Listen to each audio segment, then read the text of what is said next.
Hey everyone, welcome to the next edition in our series of In the Frame. And I'm absolutely delighted to be joined by Stella Smith. She's the CEO founder of pirkx. Stella, thank you so much for joining me. But before we get into pirkx, I really want you to talk a little bit about you and your career and before pirkx. So yeah, over to you. Oh, morning, Matt, and thank you for having me. Well, that's a big, long story. The story before pirkx. Well, my two parents were school teachers, and I was a bright kid.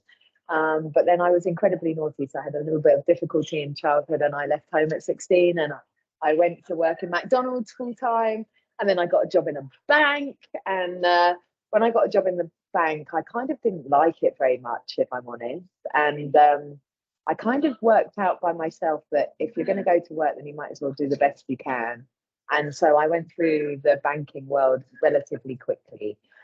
So by the time I was, was a number three cashier, a number two cashier, a number one cashier, and then I moved to a small private bank called Hall & Co, where I ended up being deputy to the treasurer at a young age, and then I moved to the big banks, and I ended up being in charge of retail and wealth from a financial markets perspective. So by now this feels like a fairy tale. My mum and dad are school teachers. I don't come from a moneyed background, and so by this point I'm earning lots of money. My girlfriend at the time is a drummer in a rock band, and I'm having lots of parties and doing very well in life and loving it, really. I mean, it feels like a real life fairy tale. And then when the crash came in 2008-9, I spent a little bit of time at home, and that's really where pirkx began. I ended up with a number of small businesses, mainly because I was good at doing money things, and lots of people come to you. So a friend had a nightclub and put an investment in. It was a bad one, so I put some money in, and then we had some fun with a nightclub. And I had a building firm with my cousin, diving schools with my brother in Thailand, and then I went back in to have very sensible jobs again. So but they paid me lots of money to go back and be a chief investment officer and raise capital and do all of that kind of stuff. And yeah, so I mean, I think I'm very blessed. I think that it feels like I live in my own fairy tale book. Yeah, well, I've had the pleasure of going in depth in some of that story, and it's absolutely fascinating. So tell us then about pirkx. How was pirkx born, and what is it for those people who don't know? Yeah, of course. So I mean, it started back in 2009-10, I suppose, because I ended up with those small businesses, and even going back into the sort of more corporate world, those little businesses never went away. And I never built pirkx to be, the next big thing. I built it because I had a number of self-employed workers in the little companies I was trying to build, and I was given the benefit of, private healthcare, lots of money and bonuses and pay and pension, but also benefits like gyms and basically a support infrastructure. And I tried to source that for my self-employed workers, and I couldn't. And I think it was just a matter of a case in point. I can build technology, so I built a little thing that would bring it together for my workers. And I mean, now I know the words of productivity and absenteeism and presenteeism and all the other isms that there are.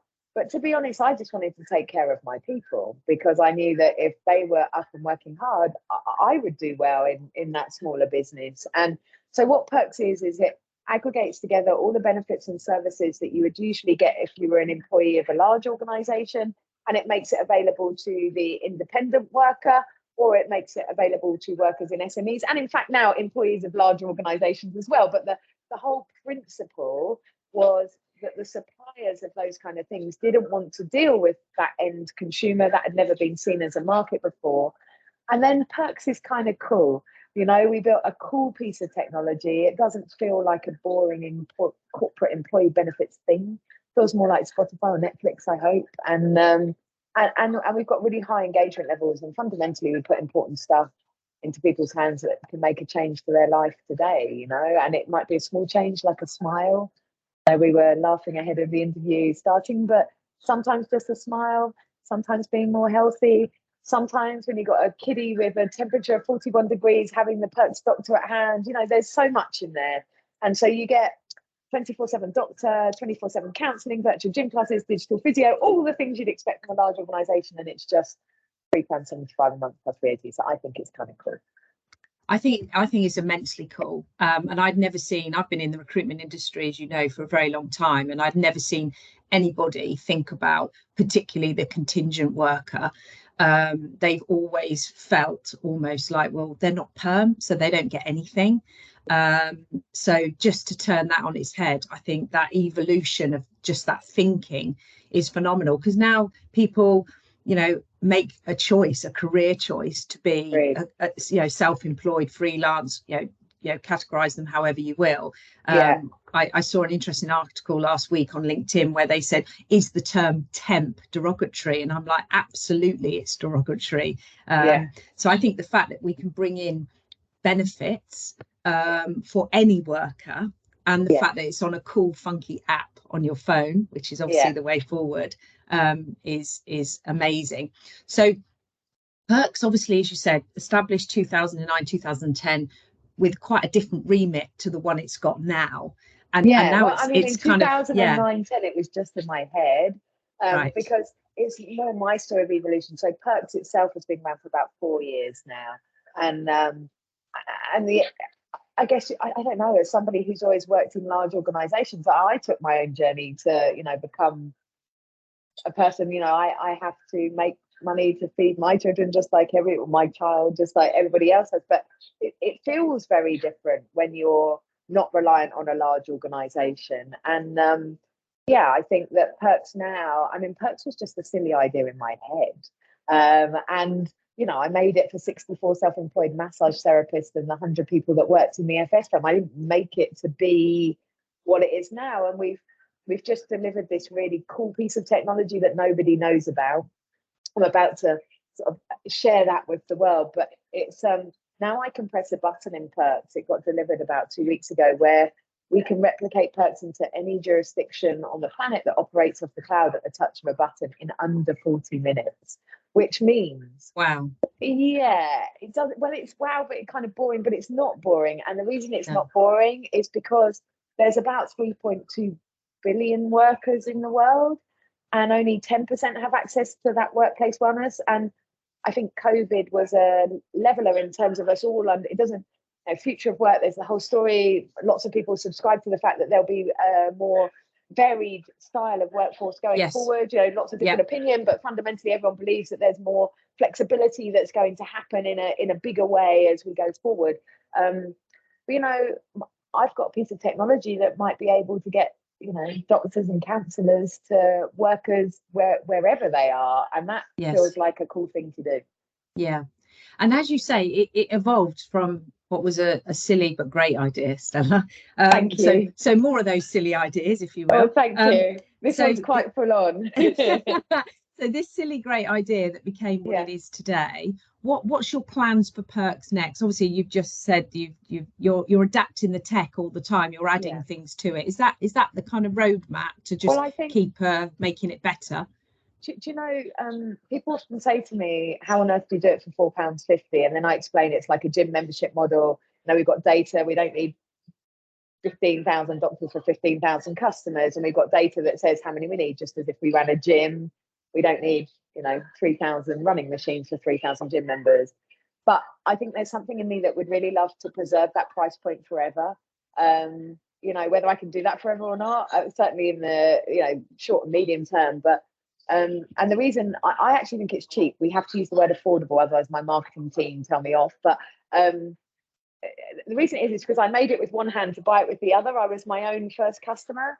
So I think in the short term, I'd love to get more in for that money. And now we've finished building the engine, the bit of technology I alluded to, we're going to have more things go in at the same price point, and there's some really cool stuff going in. So we've got some technical stuff, think like digi ear test, eye test, that kind of stuff. But we've also got things like there's a company that I've just done a deal with, which is about music, and they've got a clinical proof that music can improve, I think it's cancer recovery and heart operations. And, it's had clinical approval. It's been used by the NHS.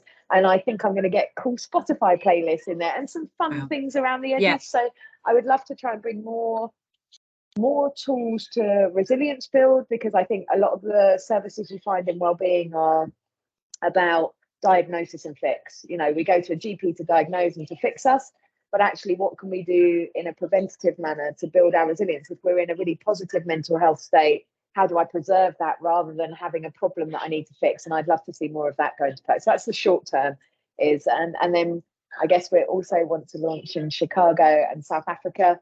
We're going into a big funding round towards the end of the year. Once that's successfully closed, then we'll be launching out there, and we're ready to go. Everything's ready to go.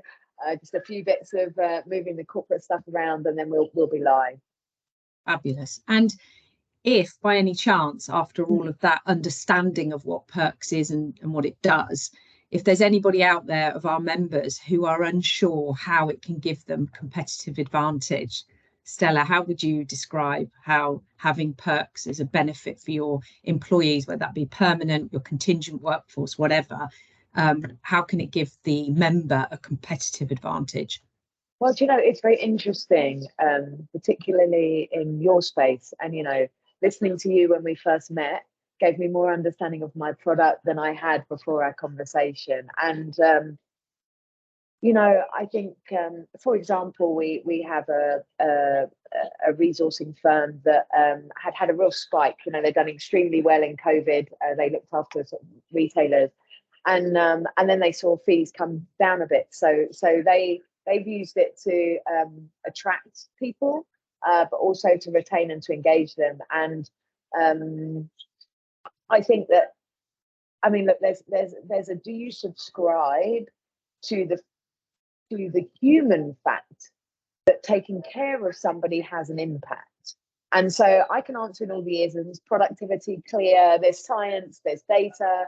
You know, I attended an event with you where we had great data, factual data that shows productivity, that shows all the isms improving in the right way.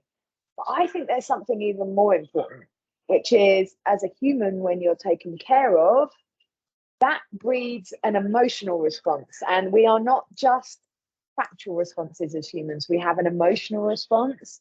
And the greatest story I can tell of this, because pirkx also looks after the family, is Ella Hamilton was the MD of pirkx Australia way back when in COVID, when it was just a few of us on laptops and, you know, right at the beginning.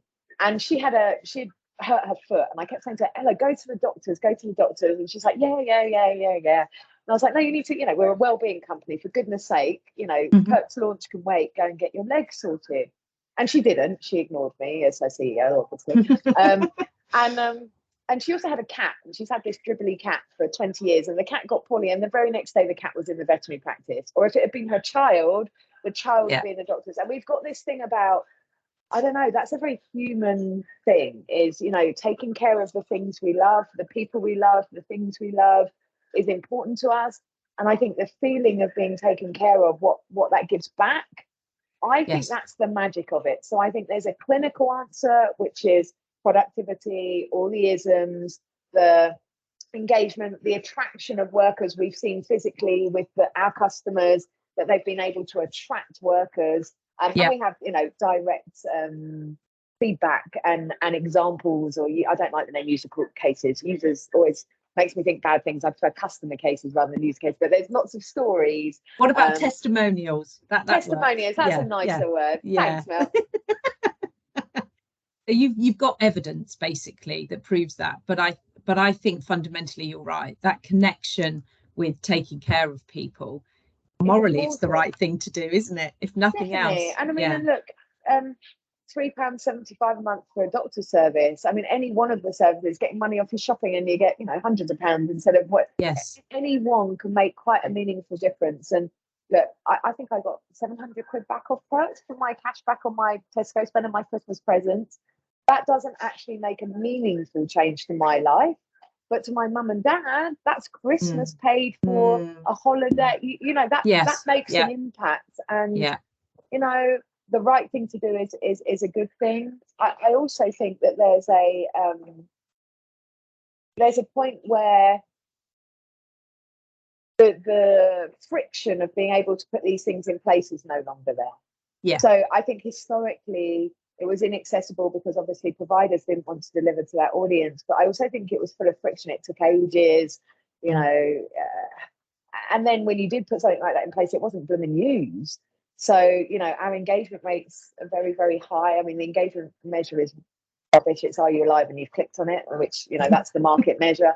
But fundamentally, we've had a, you know, over 70% engagement rate in our product since inception, which shows that people use it. And then when we get the customer testimonials back that says, this is the impact it's had on our fee income, this is the impact it's had in terms of our audience, and then we have the anecdotal human stuff on top, I think it just works, you know.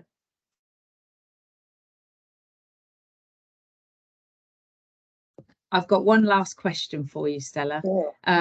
If you had a superpower, what would it be?